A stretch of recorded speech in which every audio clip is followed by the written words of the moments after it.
कहानी की शुरुआत होती है एक अपर्टोसॉरस कपल डायनासोर से, जो अपनी जिंदगी खेती करके गुजारा करते थे। वो अपने अंडों के पास आते हैं, जिनमें से कुछ ही देर में बेबी डायनासोर बाहर निकलने वाले होते हैं। धीरे धीरे अंडे फूटते हैं और 3 प्यारे से छोटे डायनासोर जन्म लेते हैं। 2 डायनासोर तो मजबूत और शरारती होते हैं, लेकिन तीसरा बच्चा अभी भी अंडे में ही छिपा बैठा था। वो साइज में बहुत छोटा और डरा हुआ था। माँ बाप उसका नाम रखते हैं आर्लो। कुछ देर बाद पूरा परिवार अपने छोटे छोटे बच्चों को लेकर बाहर आता है। फादर डायनासोर उन्हें अपना खेत दिखाता है और दूर मौजूद क्लॉ टूथ माउंटेन यानी पंजा पर्वत भी दिखाते हैं। समय बीतता गया, बच्चे बड़े होते गए। बक और लिब्बी ताकतवर, तेज और निडर निकले। वो खेती बाड़ी में अपने पेरेंट्स की मदद करते थे, लेकिन आर्लो वो बहुत डरा सा रहता था। छोटी छोटी चीजों से डर जाता और जब भी उसे कोई काम दिया जाता वो उसे ठीक से कर ही नहीं पाता था। एक दिन फादर और मदर डायनासोर अपने तीनों बच्चों को बुलाते हैं। फादर उन्हें समझाते हैं, सर्दियों का मौसम आने वाला है, इसलिए हमने बहुत सारा खाना इस कॉर्न साइलो में इकट्ठा किया है ताकि ठंड में कोई कमी ना पड़े। इसके बाद फादर और मदर अपने पैरों के निशान यानी फुटप्रिंट उस पर लगाते हैं। ये उनका गर्व था, उनकी मेहनत की पहचान। तीनों बच्चे भी बहुत एक्साइटेड होते हैं अपना फुटप्रिंट लगाने के लिए, लेकिन फादर उन्हें रोक देते हैं। वो कहते हैं, अभी तुम इस काबिल नहीं हो। जब तक तुम कोई बड़ा काम करके दिखाओगे नहीं, तब तक अपना फुटप्रिंट नहीं लगा सकते। लेकिन एक दिन तुम सब अपनी छाप जरूर छोड़ोगे। कुछ ही दिनों में बक पेड़ों को गिराकर पूरा मैदान साफ कर देता है। फादर खुश होते हैं और उसे भी अपना फुटप्रिंट लगाने की इजाजत दे देते हैं। फिर आर्लो की बहन लिब्बी अकेले पूरा खेत जोत देती है। वो भी गर्व से अपना फुटप्रिंट छोड़ देती है। अब सिर्फ आर्लो ही रह गया था, जिसने अभी तक कुछ भी ऐसा नहीं किया था जिस पर वो गर्व कर सके, और इसीलिए फादर उसे फुटप्रिंट लगाने की इजाजत नहीं देते। आर्लो उदास हो जाता है। बक उसका मजाक उड़ाता है, छोटू तू तो कुछ भी नहीं कर सकता। आर्लो गुस्से में जवाब देता है, ऐसा मत बोलो, मुझे बुरा लगता है, मैं कोशिश तो करता हूँ। लेकिन बक फिर भी उसे चिढ़ाता रहता है। इतने में फादर आ जाते हैं और बक को डांटते हैं, अपने भाई को तंग मत करो। आर्लो दुखी दिल से कहता है, आप सबको लगता है ना कि मैं कुछ नहीं कर सकता, लेकिन एक दिन मैं भी कुछ बड़ा करूंगा और अपना फुटप्रिंट जरूर लगाऊंगा। आर्लो का डर दूर करने के लिए फादर के दिमाग में एक आइडिया आता है। रात में वो आर्लो के पास आते हैं और कहते हैं, चलो मेरे साथ दोनों वॉक करने निकलते हैं। आसमान में टिमटिमाते तारे, चारों ओर शांति और हवा की हल्की सरसराहट, सब कुछ बेहद खूबसूरत होता है। फादर आर्लो को समझाते हैं, कभी कभी डर का सामना करना जरूरी होता है, क्योंकि जब तक तुम डर से भागते रहोगे तुम कभी कुछ कर ही नहीं पाओगे। अपने ऊपर यकीन रखो आर्लो, कुछ भी नामुमकिन नहीं। सुबह होती है। फादर देखते हैं कि स्टोर में रखा अनाज कोई खा गया है। वो घबरा जाते हैं, क्योंकि अगर ऐसा ही चलता रहा तो सर्दियों में खाना कम पड़ जाएगा। फादर आर्लो से कहते हैं, अगर तुमने उस जंगली को पकड़ लिया जिसने हमारा खाना चुराया है, तो तुम भी अपनी छाप छोड़ सकोगे। दोनों एक ट्रैप लगाते हैं। वो वहाँ कॉर्न्स रखते हैं ताकि वो जंगली प्राणी खाने आए और जाल में फंस जाए। फादर कहते हैं, और फिर बस एक डंडा मारना है, तब जाकर तुम भी अपना फुटप्रिंट छोड़ पाओगे। आर्लो ये सुनकर बहुत ज्यादा एक्साइटेड हो जाता है। उसे लगता है उसका सपना अब सच होने वाला है। अब आर्लो उस ट्रैप के पास पहरा देने लगता है। अचानक झाड़ियों में सरसराहट होती है और एक छोटा सा जंगली बच्चा स्पॉट वहाँ आ जाता है, जो उसी वक्त ट्रैप में फंस जाता है। आर्लो उसे देखता है तो हैरान रह जाता है। वो कोई डरावना जानवर नहीं बल्कि एक छोटा सा इंसानी बच्चा था। स्पॉट जोर जोर से चिल्ला रहा होता है और खुद को जाल से छुड़ाने की कोशिश कर रहा था। आर्लो का दिल तेजी से धड़कने लगता है। वो डर जाता है, लेकिन फिर हिम्मत जुटाकर डंडा मारने की सोचता है ताकि वो स्पॉट को मार सके और खुद को साबित कर सके। मगर वो ऐसा नहीं कर पाता। उसका दिल उसे रोक देता है। वो ट्रैप खोल देता है और स्पॉट वहाँ से भाग जाता है। कुछ देर बाद फादर डायनासोर वहाँ पहुँचते हैं। वो गुस्से में आर्लो पर चिल्लाते हैं, तुमने उसे पकड़कर भी छोड़ दिया, तुम्हारा डर सारा काम खराब कर गया। फिर वो आर्लो से कहते हैं, चलो आज रात ही हम उस जंगली बच्चे का काम तमाम कर देंगे। दोनों साथ में उस जंगल की तरफ निकलते हैं जहाँ स्पॉट के पैरों के निशान दिखाई दे रहे थे। लेकिन तभी तेज बारिश शुरू हो जाती है और वो निशान धीरे धीरे मिटने लगते हैं। फादर आर्लो से कहते हैं, तेज चलो, लेकिन आर्लो डरने लगता है, पापा मौसम बहुत खराब हो रहा है, हमें वापस चलना चाहिए। मगर फादर उसे नजरअंदाज करते हुए आगे बढ़ते रहते हैं। आसमान में बिजली चमकने लगती है। गड़गड़ाहट इतनी तेज थी कि आर्लो का दिल जोर जोर से धड़कने लगता है। बारिश में फिसलते हुए आर्लो गिर जाता है। उसका पांव मुड़ जाता है। वो मुश्किल से उठता है और फिर से कहता है, पापा वापस चलो। फादर गहरी सांस लेकर कहते हैं, आर्लो मैं तुम्हें यूं ही डांटता नहीं हूँ, मैं चाहता हूँ कि तुम मजबूत बनो, डर पर काबू पाओ, वरना बड़े होकर कुछ नहीं कर पाओगे। फिर वो उसे वापस चलने को कहते ही हैं कि अचानक तूफान बहुत तेज हो जाता है और फिर फ्लैश फ्लड आता है। पानी का तेज बहाव हर चीज को अपने साथ बहा ले जा रहा होता है। फादर आर्लो से चिल्लाकर कहते हैं, बेटा ऊपर चढ़ो जल्दी। वो अपनी गर्दन से आर्लो को ऊपर उछाल देते हैं। आर्लो किसी तरह सुरक्षित ऊंचाई पर पहुंच जाता है, लेकिन फादर खुद को बचा नहीं पाते। पानी का तेज बहाव उन्हें बहा ले जाता है। कुछ समय बाद आर्लो टूटे दिल के साथ घर लौटता है। अब जिम्मेदारी और काम दोनों बढ़ चुके थे, क्योंकि पिता अब नहीं रहे थे। आर्लो सबके साथ खेत में मेहनत करता है, लेकिन अंदर से वो बेहद उदास होता है। एक दिन जब वो स्टोर में कॉर्न रखने जाता है तो देखता है वही जंगली बच्चा स्पॉट फिर वहाँ आ गया है। आर्लो का गुस्सा फूट पड़ता है, क्योंकि उसे लगता है स्पॉट की वजह से ही उसके पिता मरे हैं। वो स्पॉट को पकड़ने के लिए उसके पीछे भागता है और आखिर में उसे पकड़ भी लेता है। लेकिन उसी दौरान आर्लो फिसलकर नदी में गिर जाता है। तेज वेव उसे बहा ले जाती है। वो एक चट्टान से टकराकर बेहोश हो जाता है। जब आर्लो को होश आता है तो वो खुद को नदी किनारे अकेला पाता है। चारों ओर अजनबी इलाका, घना जंगल, और वो पूरी तरह खो चुका था। अचानक उसकी नजर स्पॉट पर पड़ती है, जो दूर खड़ा उसे देख रहा था। आर्लो नदी को देखता है और उसे अपने पिता की वो बात याद आती है, अगर कभी रास्ता भटक जाओ तो नदी को फॉलो करना, ये तुम्हें घर तक जरूर ले जाएगी। अब आर्लो नदी के किनारे किनारे चलने लगता है। लंबा सफर तय करने के बाद भूख से उसका बुरा हाल हो जाता है। उसी वक्त उसे ऊपर पेड़ पर जामुन जैसा एक फल नजर आता है। वो एक पत्थर पर पैर रखकर उसे तोड़ने की कोशिश करता है, लेकिन पत्थर फिसल जाता है और उसका पैर उसमें फंस जाता है। वो बहुत कोशिश करता है, लेकिन पैर निकल नहीं पाता। सारा दिन गुजर जाता है। फिर रात हो जाती है। थका हुआ आर्लो वहीं सो जाता है। सुबह जब उसकी आंख खुलती है तो उसे एहसास होता है उसका पैर आजाद हो चुका है। वो नीचे देखता है, मिट्टी में छोटे छोटे पैरों के निशान हैं। आर्लो समझ जाता है ये स्पॉट के निशान है, यानी स्पॉट ने ही उसका पैर छुड़ाया था। पहली बार आर्लो को एहसास होता है जिस बच्चे को वो दुश्मन समझ रहा था वही उसकी मदद कर रहा था।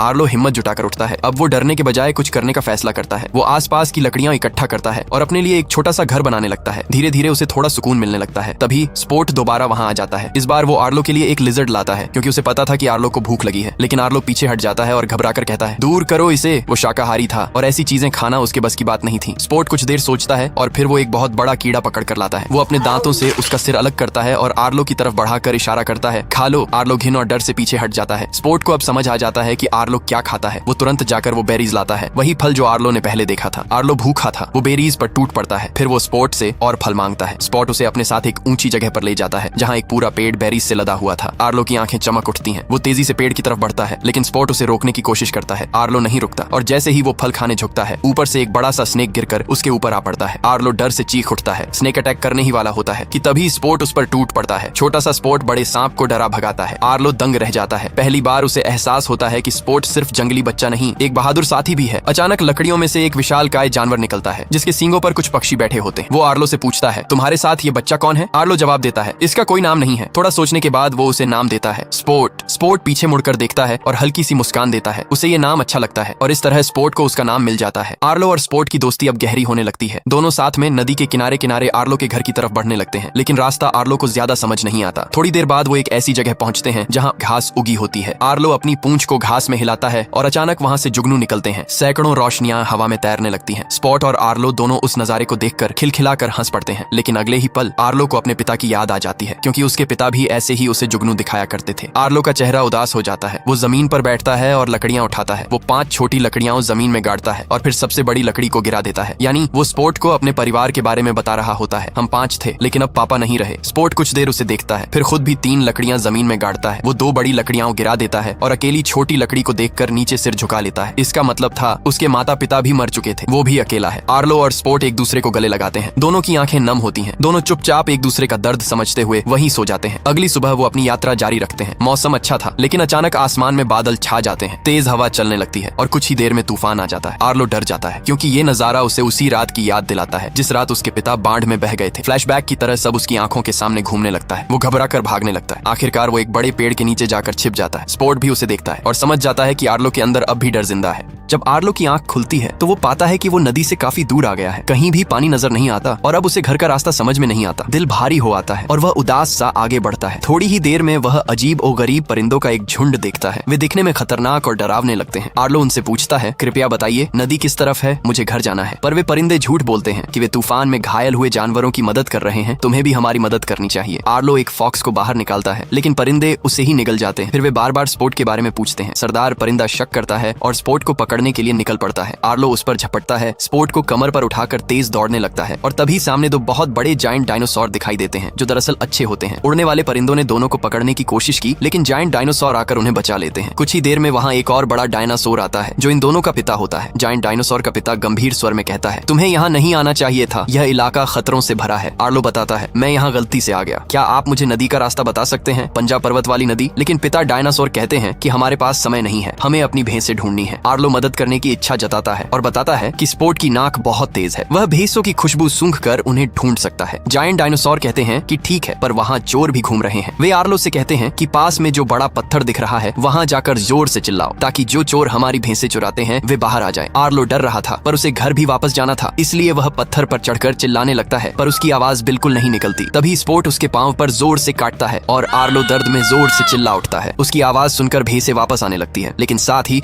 कुछ खौफनाक डायनासोर भी सामने आ खड़े होते हैं। वे असल में भैंस लुटेरे थे। वो हमला करने लगते हैं। तभी वे जायंट डायनासोर भी आ जाते हैं। लड़ते लड़ते एक भयंकर लड़ाई होती है। एक भैंस लुटेरा जायंट डायनासोर को गिरा देता है। आर्लो बिना सोचे समझे उन पर टूट पड़ता है और फाइनली चोर डरकर भाग जाते हैं। रात होते ही वे आग के चारों ओर बैठे होते हैं। आर्लो उन जायंट डायनासोर से पूछता है, आपके मुंह और पैरों पर ये निशान कैसे पड़े? जायंट डायनासोर का पिता बताता है, एक बार मगरमच्छों ने हम पर हमला किया था, मेरे मुंह को भी चोट लगी पर मैंने हार नहीं मानी और लड़कर सबको हरा दिया। आर्लो कहता है, मेरे पिता भी बहुत ताकतवर ताकतवर थे, वे किसी से नहीं डरते थे। जायंट डायनासोर मुस्कुराते हुए कहते हैं, डर तो सभी को लगता है, डर तो नेचर का हिस्सा है। असल बात यह है कि तुम उसे कैसे संभालते हो। डर को अपने साथ रखो, पर उसे तुम पर हावी मत होने दो। जब तुम सीख जाओगे कि दर्द और खतरे का सामना कैसे करना है, तुम खुद ब खुद मजबूत बन जाओगे। और फिर वे कहते हैं, सुबह हम दक्षिण की ओर निकलेंगे और तुम्हें तुम्हारे घर तक पहुंचा देंगे।